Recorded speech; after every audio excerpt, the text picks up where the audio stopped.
We're just trying to help the global government with the overpopulation. And they want to help by getting you vaccines and GMO food. And then we've got Bill Gates on TED TV saying, we're going to give you shots so you don't have kids. And endorsing death panels, kill granny. We're going to put a whole report together showing you what these guys are up to. But they pay to have it called philanthropy. Yeah, there it is. Billionaire Club and bid to curb overpopulation. Scroll down.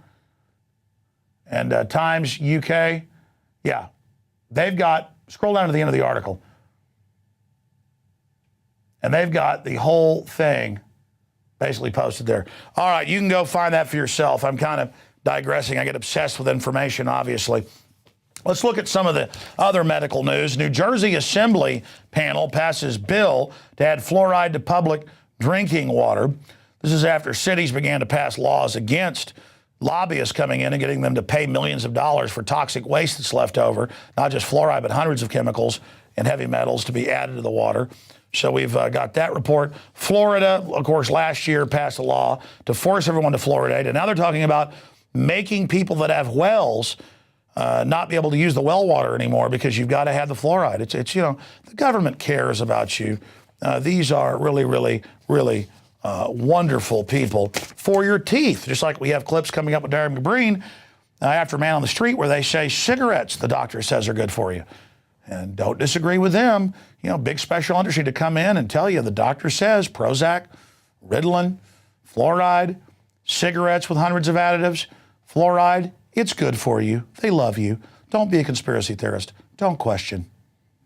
But never fear, the same government that dug up dead whalers in the Arctic tundra to resurrect the Spanish flu that killed tens of millions and turned it into H1N1 to scare you, why they've discovered deadly superbugs that are in the ocean and no doubt will make their way into our lives. Bacteria that can resist nearly all antibiotics have been found in Antarctic seawater. A quarter of the samples of the coli bacteria, the same folks that make the aspartame, carry genes that made an enzyme called ESBL, which can destroy penicillin and other antibiotics. So you know that'll make its way to your dinner table by these murdering eugenicists very soon. Here's another report. Scientists create bird flu superbug that could set off next global pandemic, and they've found mouse pox, airborne Ebola, all of this in the name of keeping you safe. No, it's the control freaks that are the actual danger to humanity. And yet another report, children's medicines coated with brain-damaging aluminum. You know Alzheimer's is off the chart. You know that it's connected for decades to aluminum. Of course, you know that neurological disorders are getting worse and worse. And they're now coming out and admitting in these major research that it shows kidney damage in mice, higher incidence of tumors, toxic to rodents, even in modest levels. And of course, they recognized in 1990 it's tied to thyroid cancer. It's in many of the most popular dyes. It causes bladder and testicle tumors. Another gift from the globalist. And affects behavior and hypersensitivity reactions, while aluminum's an adjuvant. It accelerates and magnifies everything. And causes adrenal tumors in animals. Well, hell, why not have the deodorant with it? Why not have it in your kids' pills? I mean, come on. Don't be a conspiracy theorist. This is another gift from the government. In fact, I want to apologize right here. Yeah, obviously, this is a gift to your children. Trust these loving people that openly say they want to kill you. Don't be an extremist. Trust the FDA. Trust the EPA. You know, they raise levels of radiation and said it's safe. And then here's another one. Proof that the cancer industry doesn't want to cure, even if it's pharmacological. Even when they make it. They've got all these treatments that almost completely cure cancer. They've come out over decades, and they just shelve them. Because they want to suck all the money out of you with a can of Raid poison they charge you $10,000 for, calling it chemo, and get rid of your butt. It's part of their control freak murderous activity. DCA offers the cancer industry an opportunity to come up with a pharmacological cure that is much cheaper and safer than their current standard of care. If the cancer industry is ignoring this opportunity, instead DCA is a homeless orphan begging for research fund to avoid legal issues with off-label use of cancer. So basically, the establishment knows that we're starting to wake up to their medical tyranny with the sodium fluoride and the water and all the other toxic chemicals, the forced shots and the mercury and the cancer increasing, the GMOs, all run by eugenicists like Bill Gates, who openly says he wants to reduce population, but he's got a shot for you because you're an African. He cares so much about you. It's ridiculous. Now, one of the other chemical weapons that are used against the population worldwide is aspartame. It's now in tens of thousands of products because people have woken up to it in soft drinks and are demanding stevia and other alternatives. Well, now they've just deployed it into gums, candies, baked goods, pills, over-the-counter stuff. It is wild what this is doing. So our very own investigative reporter, Darren McBreen, went out on the streets of Austin, Texas to talk to locals and find out if they were aware of the admitted dangers coming from Monsanto that bought Searle. Searle couldn't get it approved in the 60s and 70s, but guess what? Good old Monsanto could get it approved under Ronald Reagan. And you know the rest of the story, but I wanted to get into more of the details here. Now, Darren, I mean, there's so much research on this, and since I asked you a few weeks ago to look into aspartame, you knew quite a bit about it, but you've done a crash course and learned a lot more. Indeed. Give us a basic breakdown before we get to this man on the street report. Well, this might be the largest health hazard ever to hit the food industry. We've got numerous health officials, tons of independent studies have warned us of the very serious and documented side effects of aspartame. No big surprise, Monsanto Corporation's name is in the mix. You know, we all know they're the makers of Agent Orange. They're the largest biotech company in the world. They created aspartame using genetically modified bacteria. And now it's manufactured by big pharma giant Pfizer. And they lobbied, and whose lobbyists and political connections basically got them approved by the FDA. And of course, this was back when they used to be G.D. Searle and Donald Rumsfeld was at the helm. And so many of the additives, not just aspartame, you learn are these drugs.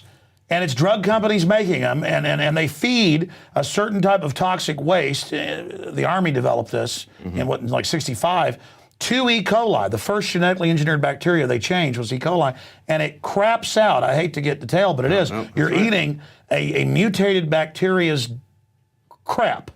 Yeah. It's defecation, and it's highly toxic and highly addictive. I mean, this is amazing, Darren. Well, this is what it comes down to. You've got a multi-billion-dollar pharmaceutical company manufacturing artificial sweeteners that's consumed by millions of people. And, you know, make no mistake about it, Big Pharma profits from sickness, not health. So it's easy to see the motivation to push the product. It makes perfect evil sense.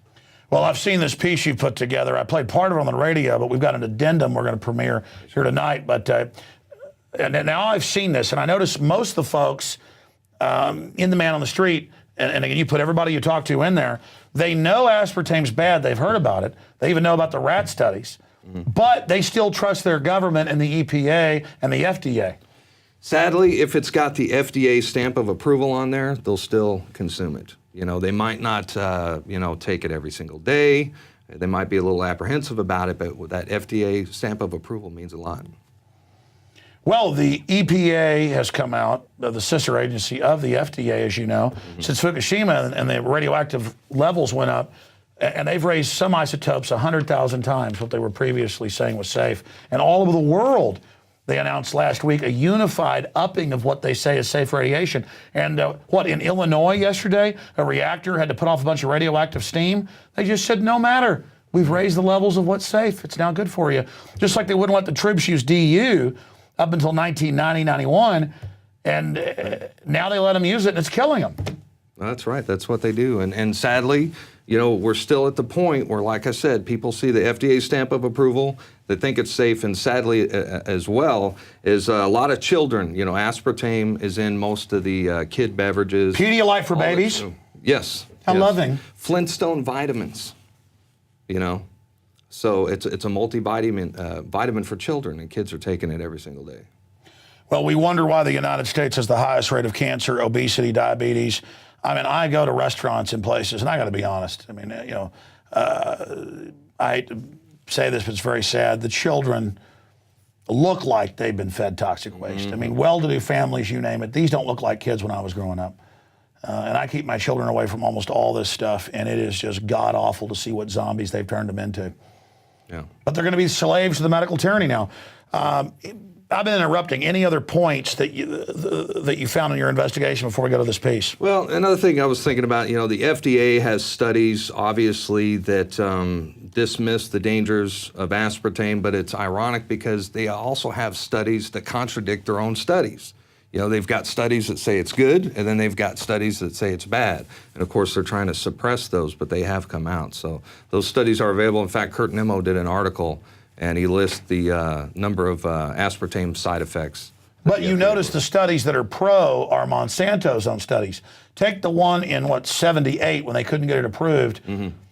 A bunch of the monkeys died or were brain damaged, the babies they gave it to, but they just took those out of the study and said, see, it's safe with the other part. Oh, the vast majority of the studies that say it's healthy were conducted by the aspartame industry, no doubt. Well, it's amazing that, I mean, it should say not aspartame, but genetically engineered bacteria feces. I mean, that's what it is. That's right. People look up aspartame manufacturing process. Well, this is not a secret.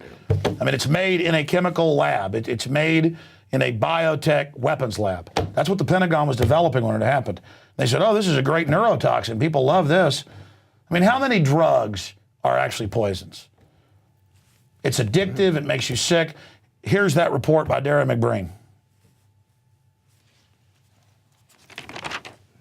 Of popular diet and sugar-free foods and beverages contain an artificial sweetener that researchers say may cause cancer. The ingredient is aspartame, and it is by far the most dangerous substance on the market that is added to our foods. Aspartame is an artificial sweetener found in thousands of products worldwide, and chances are you are consuming it. It's added to sugar-free gum, juice beverages, tabletop sweeteners like Equal and NutraSweet. It's in cereals, soft drinks, yogurt, breath mints, multivitamins, wine coolers, and even over-the-counter medicines. The toxic long-term effects of aspartame are often dismissed as a hoax by the sweetener industry. However, numerous independent controlled studies using human subjects have concluded that aspartame is deadly. Now, there's a number of studies that claim that aspartame is completely safe to consume, but the vast majority of those studies were conducted by, well, you guessed it, the aspartame industry. In fact, groups like Monsanto, J.D. Searle, and ILSI concluded that aspartame posed no health risk. But that's about as credible as Marlboro, Camel, and Winston, dismissing the link between cigarette smoking and cancer. Tastes good like a cigarette should. Have you heard of aspartame? Yes, I've heard of it before. Have you heard good things or bad things? I hear mostly bad things about it. What kind of bad things? Just like it's an artificial sweetener and it's bad for your health and you should try to stay away. I've heard it's an artificial sweetener and I'm guilty of drinking beverages sweetened with it. However, it degenerates and it does harmful things. What do you think about aspartame? I don't like it. It gives me headaches. They did studies on rats. It supposedly causes cancer. Even Fox News recently reported in 2005 that artificial sweeteners had been linked to a wide range of cancers after studying involving rats. So these rats actually had tumors the size of golf balls. So does that concern you when you hear stuff like that? Greatly, yes. And the FDA is supposed to be protecting us from things like cancer, not giving it to us and telling us it's safe. You cannot go to the grocery store now and buy any type of even regular sugar gum that hasn't had aspartame added to it. In the 1970s, Searle tried to get it approved and they couldn't. It took them 3 separate times because in their own studies with monkeys, large portions of them that were fed it died and contracted cancer. Now we have mainstream news articles, and the EU has done a major study finding lower birth weights, early birth, and yes, miscarriages from